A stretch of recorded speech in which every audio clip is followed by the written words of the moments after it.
one of the better minds out there in geopolitics, talked about the stakes and what he's calling the possibility of the Second Korean War.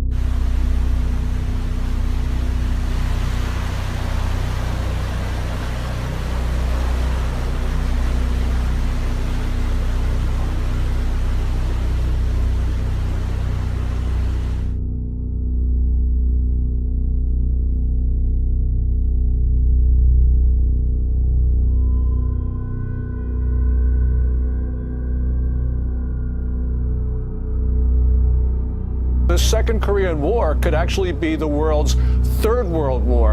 And we could talk about the world's first nuclear exchange. And not just between North Korea and the United States. It could be North Korea and China on one side and the United States on the other. We could be talking about casualties not in the millions, not in the tens of millions, but in the hundreds of millions. Because we're talking about a war that is beyond everyone's imagination.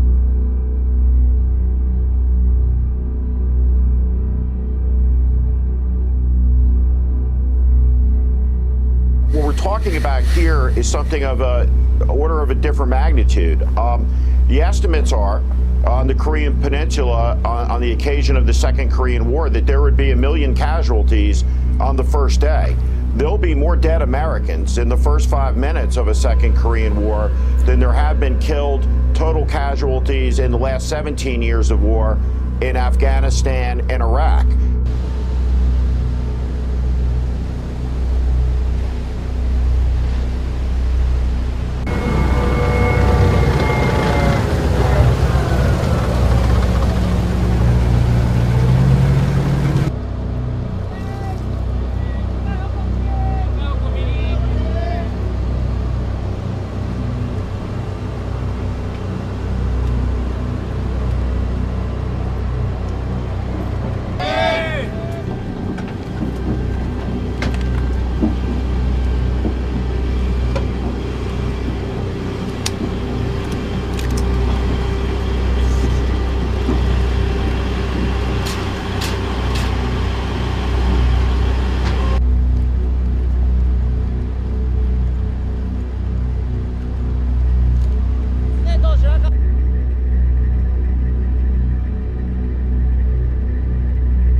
had no discussion in this country about the casualties, about what a second Korean War looks like, the current size of the U.S. military.